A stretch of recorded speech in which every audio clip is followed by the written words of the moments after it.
하나님의 말씀은 신약성경 히브리서 5장 7절로 10절에 있는 말씀입니다. 신약성경 357면입니다. 신약성경 357페이지 히브리서 5장 7절로 10절입니다. 히브리서 5장 7절로 10절입니다. 신약성경 357페이지입니다. 신약성경 357페이지 히브리서 5장 7절로 10절 말씀.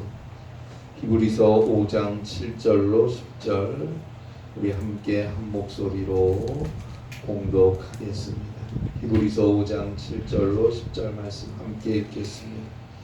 그는 육체에 계실 때 자기를 죽음에서 능히 구원하실 이에게 심한 통곡과 눈물로 간구와 소원을 올렸고 그의 경건하심으로 말미암아 들으심을 얻었느니라. 그가 들으시면서도 받으신 고난으로 순종함을 배워서 온전하게 되셨은즉 자기에게 순종하는 모든 자에게 영원한 구원의 근원이 되시고 하나님께 멜기세덱의 반차를 따른 대제사장이라 칭하심을 받으셨느니라. 아멘.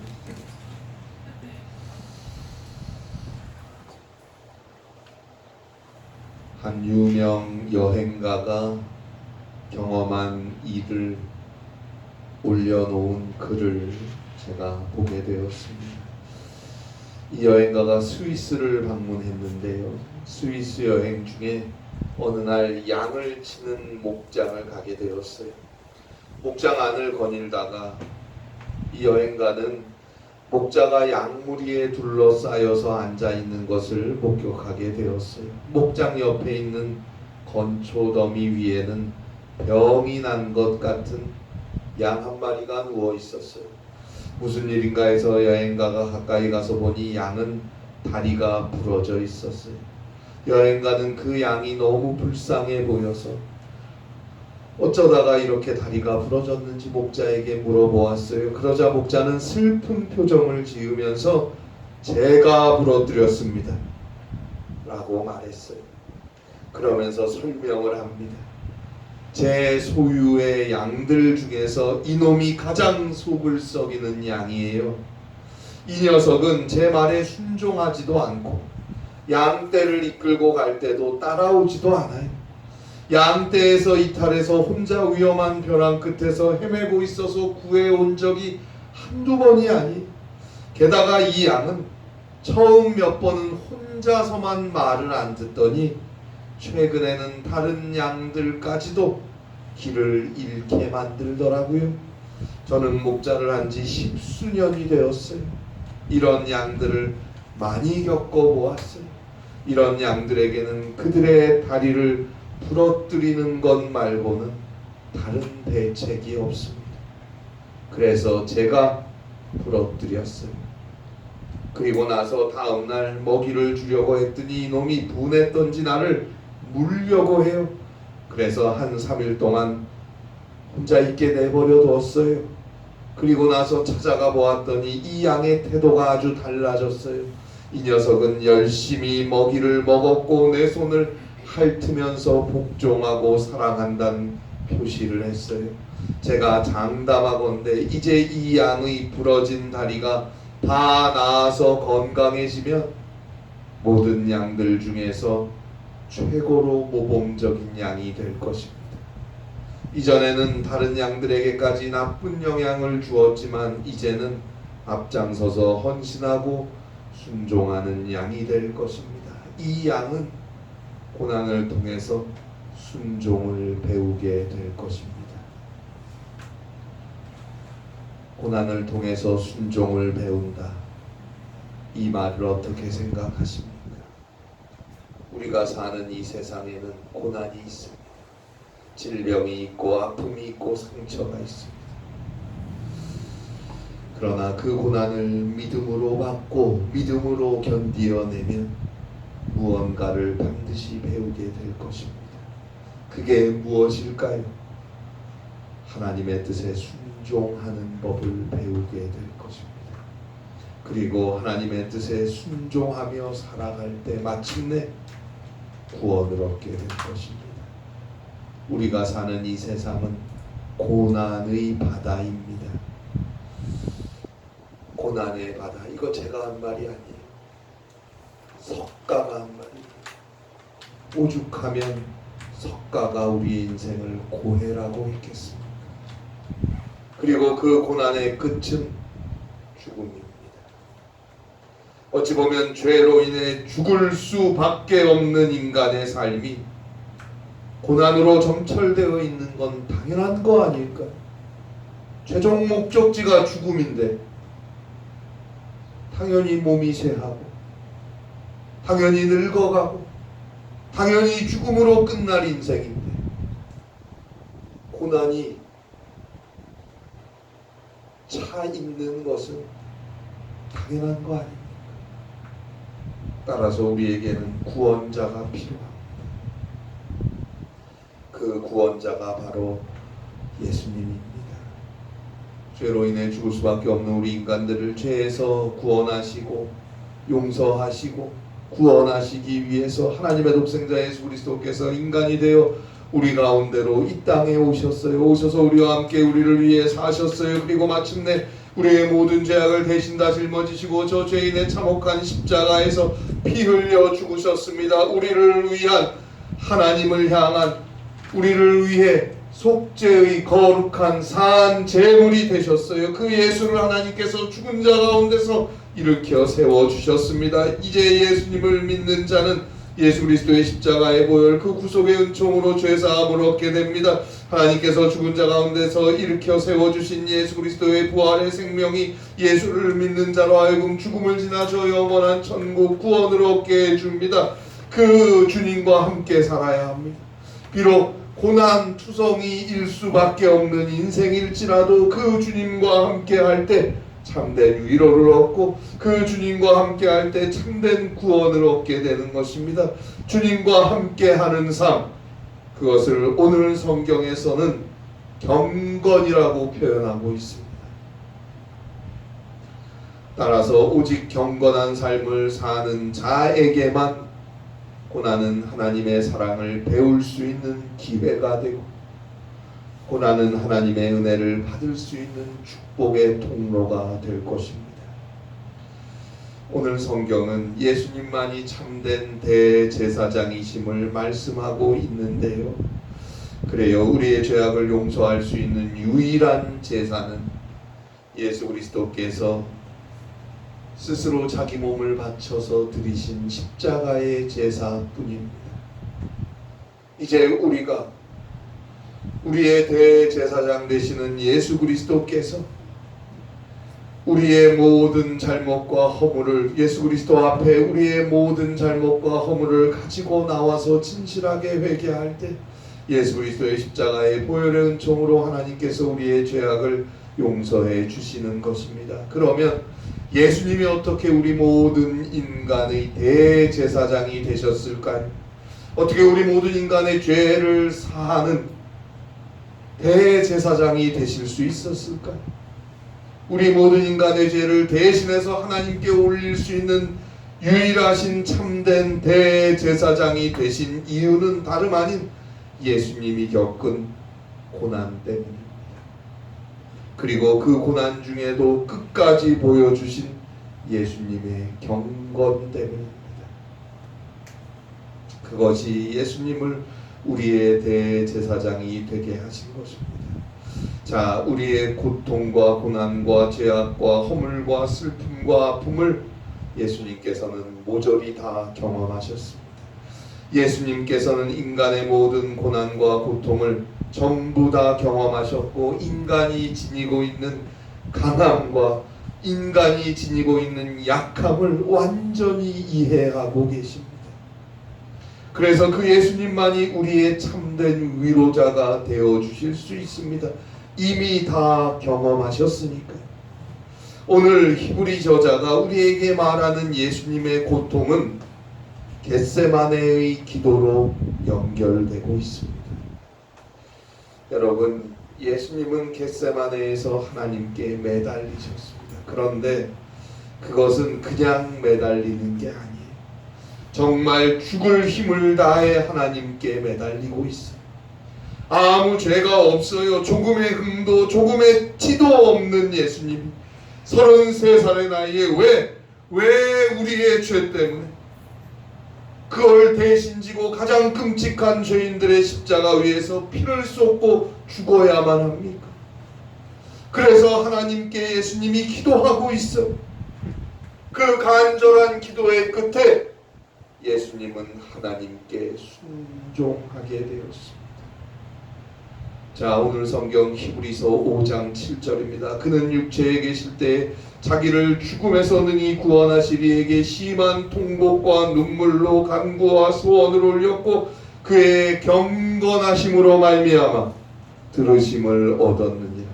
여기서 심한 통곡으로 번역된 말의 헬라어는 아스키로스 크라우게입니다. 아스키로스 크라우게. 여기서 통곡이라는 말의 헬라어 크라우게는 자신이 외치려고 해서 나는 소리가 아니에요. 자기가 내려고 해서 나는 소리가 아니에요. 이 헬라어 크라우게는 극도의 고통과 아픔과 긴장 가운데서 저절로 우러나오는 소리를 뜻하는 헬라어예요. 우리 성경에 통곡으로 번역되어 있죠. 이건 참으려고 해도 참을 수가 없어요. 너무 아파서, 너무 슬퍼서, 너무 괴롭고 고통스러워서 아무리 입을 꾹 다물고 마음을 다해 참아보려 해도 가슴 깊은 곳으로부터 터져나오는 비명소리, 부르짖음을 의미하는 거예요.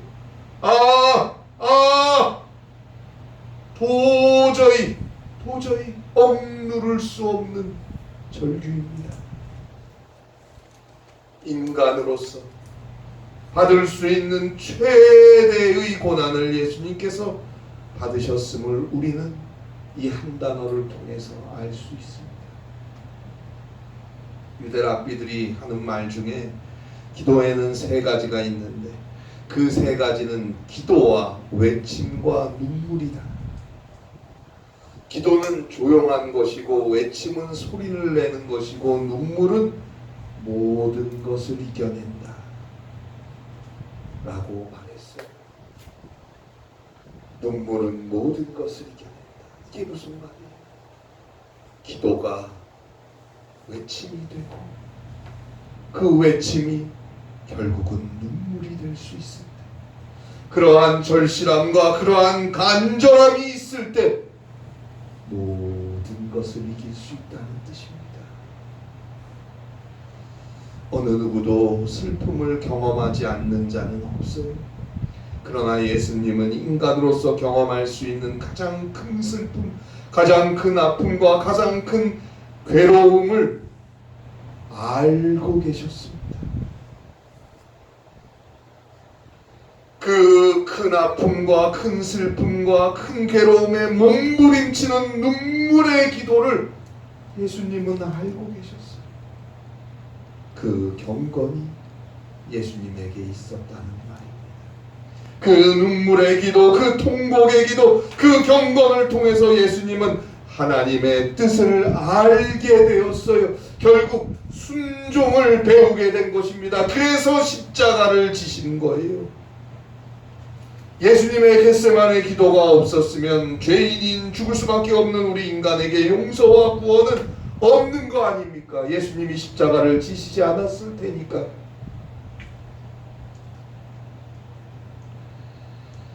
그 순종이 결국 온 인류를 죄와 사망에서 구원한 것입니다. 고대 헬라의 극작가였던 아이스키로스는 배운다는 것은 고통을 받는 것으로부터 오는 것이다 라는 말을 입버릇처럼 했다고 전해집니다. 그래서 아이큐로스는 고통이란 신들이 주는 황량한 은혜라고까지 했습니다. 헬라의 역사가였던 유명한 헤로도터스는 고통은 아카리스타 마테마타이다 라고 했어요. 아카리스타 마테마타, 이게 무슨 말이냐? 고통은 배우기 위한 괴로운 길이다 라는 뜻이에요. 배우기 위한 괴로운 길이다. 뭐가? 고통을 통해 배우고, 고통을 통해 인생을 이해하고, 고통을 통해 삶을 알아간다는 뜻이에요. 여러분, 하나님의 독생자이신 예수님도 고통을 통해서 순종함을 배웠습니다. 하물며 우리가 연약한 죄인인 우리 인간이 고통 없이 하나님께 순종할 수 있으리라 생각하지 마세요. 오늘 성경 히브리서 5장 8절이죠. 그가 아들이시면서도 받으신 고난으로 순종함을 배워서, 아들이시면서도 받으신 고난으로 순종함을 배워서, 하나님의 아들 예수님도 고통과 고난을 통해 하나님의 말씀에 순종함을 배웠거늘 우리가 어떻게 고난 없이, 아픔 없이 하나님의 말씀에 순종할 수 있단 말입니까? 하나님은 우리가 살면서 겪는 모든 경험을 통해서 우리에게 말씀하고 계십니다. 특별히 우리가 당하는 고난 가운데에서 하나님은 우리에게 말씀하고 계십니다. 고난 중에 하나님의 우리를 향한 음성이 있습니다. 그 음성을 들어야 돼요. 그런데 그 고난을 지나면서 우리가 그대로 쓰러져 버리고, 그대로 절망해 버리고, 그 고난이 그야말로 우리에게 끔찍한 아픔과 슬픔으로 끝나고 마는 이유는 하나님의 음성, 고난을 통해 주시는 주의 말씀을 끝내 듣지 못하기 때문인데, 그 못 듣는 이유는 경건하지 않기 때문입니다. 경건하지 않기 때문입니다. 우리가 예수님을 믿는다면서도 고난 중에 더 반항적이 돼요. 그래서 오히려 원망하고 짜증내고 분노에만 휩싸인다면, 그 하나님을 향한 반역의 외침으로는 하나님의 음성을 들을 수가 없습니다. 오히려 아픔과 고통과 고난과 슬픔은 그를 향해서 그로하여금 하나님을 향한 귀머거리가 되게 만들고 말 것입니다. 경건해야 됩니다. 경건하게 고난 중에 더 주 앞에 엎드리고, 오늘 성경에 나오는 예수님처럼 심한 통곡과 눈물로 간구와 소원을 하나님께 올릴 수 있는 자는 반드시 그 고난 중에 하나님의 음성을 들을 것이고, 그 고난을 통해 하나님의 뜻에 순종함을 배워서 마침내 승리하게 될 것입니다. 고난으로 순종함을 배워서 한 걸음 한 걸음 믿음의 길을 갈 수 있을 때 9절이죠. 온전하게 되는 것입니다. 오늘 성경 히브리서 5장 9절입니다. 온전하게 되셨은즉 자기에게 순종하는 모든 자에게 영원한 구원의 근원이 되시고, 여기서 온전하게 되셨다라고 번역된 말의 헬라어는 텔레이오스의 동사형이 쓰였어요. 완전하다라는 뜻이. 그런데 헬라어 텔레이오스, 완전이란 말, 이 완전하다가 의미하는 건 추상적으로 완전하다는 걸 말하는 게 아니에요.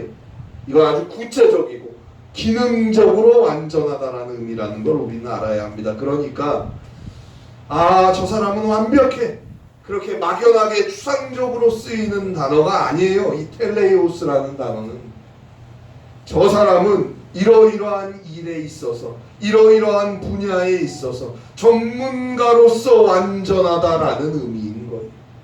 예수님께서 온갖 시련과 고난들 속에서도 오직 하나님을 향한 간절한 기도와 통곡과 온전한 믿음 안에서 경건함을 통해서 인간들을 구속하시는 주로서, 사람들을 구원하시는 주님으로서의 일을 완전하게 이루실 수 있게 되었다는 의미인 거예요.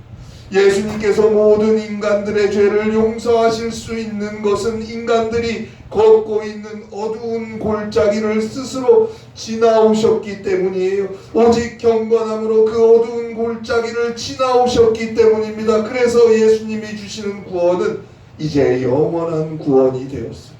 우리를 죄와 사망으로부터 구원하실 뿐만 아니라 이 세상에도 주님을 믿는 우리를 안전하게 지켜주신다는 의미가 되는 것입니다. 이제 우리가 그리스도와 더불어 있으면 우리는 안전할 것입니다. 어떠한 상황에 있든지 인간으로서 상상할 수 있는 상황이건 도저히 인간으로서 상상할 수 없는 상황이건 그리스도와 함께 있는 자는 안전할 것입니다. 안전할 거예요. 그 사실을 믿고 의심하지 마시고 믿고 오직 주만 바라보세요. 고통과 아픔과 슬픔 속에서도 낙심하고 주저앉지 마세요. 이미 우리의 모든 고통과 슬픔과 아픔과 죄악 대신 다 짊어지시고 우리를 위해 죽으신 그 예수님께서 우리의 편이 되어 주십니다. 우리를 죽기까지 사랑하신 하나님께서 그리스도 예수 안에 있는 우리를 안전하게 지켜주실 것입니다. 여러분 경건해야 합니다. 디모데전서 4장 5절 말씀대로 하나님의 말씀과 기도로서 경건한 삶을 살아가세요. 그가 고통을 통한 하나님의 뜻을 반드시 발견할 것입니다. 그리고 그에게 그리스도 예수의 놀라운 구원의 은혜가 함께할 것입니다. 그리고 그는 결국 텔레이오스 온전해질 것입니다. 아까 말씀드렸듯이 오늘 성경 히브리서 5장 9절에 나오는 온전하다, 완전하다의 헬라어 텔레이오스, 이것은 기능적인 면에서 완전하다라는 의미예요. 예를 들면 이런 거예요. 저 못은 저 구멍을 메꾸는데 완전하다 라고 할 때 그 못을 향해 텔레이오스 하다라고 말하는 거예요. 에베소서 2장 10절이죠. 우리는 그가 만드신 바라 그리스도 예수 안에서 선한 일을 위하여 지으심을 받은 자니 우리 한 사람 한 사람은 각각 그리스도 예수 안에서 선한 일을 위해 지음받은 하나님의 작품이에요. 각각 다 나의 삶의 자리에서, 나의 가정에서, 내가 하는 일에서, 내가 만나는 사람들에게 나에게 주어진 하나님의 뜻이 있고 하나님의 일이 있어요. 바로 그것을 온전하게 행한다. 그 일을 온전히 할 수 있다는 뜻이에요. 다 온전하게 한다는 게 아니에요. 그것이 텔레이오스예요. 나로 이 땅을 살게 하시는 구체적인 나의 삶의 목적들을 하나하나 이루어가며 살게 될 것입니다.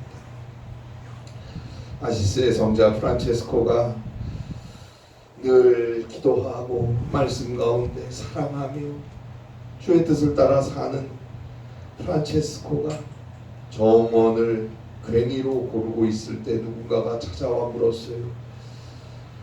선생님, 오늘 저녁 때 선생님이 죽게 된다면 어떻게 하시겠습니까? 프란체스코가 웃으면서 대답했습니다. 이 정원 고르는 일을 마저 다 끝내겠습니다. 오늘 내가 사는 하루가, 오늘 내가 마주하는 일들이 하나님의 뜻 안에서 하나님의 작품으로서 하나님의 목적을 이루는 삶을 경건하게 살고 있다니, 굳이 지금 하나님께서 나를 부르신다고 해서 내가 뭔가 새로운 일을 해야 하는 게 아니에요. 내가 어디에서 무엇을 하고 누구를 만나든지 하나님의 부름받은 자로 살기 위해서 우리는 오늘도 경건해야 합니다. 언제나 주님 앞에 진실하게 회개하고 오직 기도하고 간구하고 주의 말씀을 듣고 한 걸음 한 걸음 하나님께로 우리의 삶을 돌이키며 가야 합니다. 때로는 고통도 있고 질병이 찾아오고 슬픔과 뜻모를 아픔이 있겠지만 더 주님을 의지하고 주님을 사랑하며 살아가보는 거예요. 주님께서 그 고통과 아픔 속에서 내 손을 꼭 잡아주실 것입니다. 그리고 마침내 나를 건져주실 것입니다. 그리고 나는 그 고통을 지나며 나를 향한 저 분명한 주의 사랑과 은혜와 주의 뜻을 알게 될 것이고 한 걸음 더 주의 뜻에 가까운 순종의 삶을 살게 될 것입니다. 그에게 고통은, 고난은 하나님이 주시는 사랑의 음성을 듣는 시간이고 그에게 인생은 때로는 고통의 시간도 노래가 되는 것입니다. 오늘 성경 히브리서 5장 10절에 보면 6절에도 말씀했고 10절에도 말씀합니다. 예수님을 향해 멜기세덱의 반차를 따르는 영원한 우리 모두의 온 인류의 대제사장이다라고 말하고 있어요. 이 멜기세덱이 누구예요? 창세기 14장에 등장하는 사람이죠. 자, 보통 제사장 직분은 레위 자손에게 주어지거든요. 그렇죠? 레위 자손에게 제사장 직분이 주어지지만 그래봐야 레위 자손들은 어차피 아브라함의 후손들일 뿐이에요. 아브라함의 자손들 아닙니까? 그런데 멜기세덱은 아브라함이 10분의 1, 11조를 드린 자예요. 그리고 아브라함이 멜기세덱에게 11조를 드리면서 축복 기도를 받았어요. 그리고 멜기세덱을 살렘 왕이라고 창세기에 표현하고 있죠. 평화의 왕이라는 뜻이. 결국 온 인류의 구원을 위해서 이 땅에 오신 평강의 왕이요 의의 왕이신 예수 그리스도의 그림자, 예표였던 거예요. 아브라함의 자손, 아브라함의 후손, 육체적으로 아브라함의 후손인 레위 지파의 제사장 말고 하나님의 아들 의와 평강의 왕 예수 그리스도만이 영원한 우리의 대제사장이심을 히브리 기자는 멜기세덱의 반차를 따라라는 말로 표현하고 있는 것입니다. 우리의 영원한 대제사장 되시는 그 주님 앞에 나오는 우리의 자세는 그 주님이 하나님 앞에 가졌던 그 자세와 마찬가지로 경건이어야 합니다. 심한 통곡과 눈물과 기도와 간구여야 합니다. 그리고 그렇게 주님과 함께하는 우리의 삶은 오직 승리뿐입니다. 그 어떤 고난도 고통도 시험도 죽음도 우리를 넘어뜨릴 수 없습니다. 믿고 기도하고 믿고 삶의 길을 살아가는 우리에게 분명한 은혜의 시간들이 하나씩 열려질 것입니다. 오늘도 그 주님과 함께 믿음 가운데 승리하실 수 있기를 간절히 바랍니다. 기도하시겠습니다. 하나님 아버지, 주님의 은혜와 사랑 가운데 오늘까지 살아왔습니다. 어렵고 힘든 중에도 늘 주님을 믿고 바라보고 의지할 수 있게 하시고 주님이 하나님 앞에 가졌던 그 경건함이 우리에게 있게 하셔서 늘 눈물로 간구할 때마다 사랑의 하나님 주의 은총과 치료하심을 누리게 하시고 그 주님의 손을 꼭 잡고 이 험한 세상 찬송하고 감사하며 건강하고 기쁘게 살아갈 수 있도록 은혜를 허락하여 주시옵소서. 사랑하는 우리 모든 성도들의 삶과 가정과 자녀 위에 함께 하시는 주의 은혜가 넘쳐나게 하시고 늘 경건함으로 삶을 승리로 이끌어갈 수 있는 주님의 귀한 딸들, 아들들 되게 하시고 주님께 영광 돌리는 주의 교회가 되게 하여 주시옵소서. 예수님의 이름으로 기도합니다. 아멘.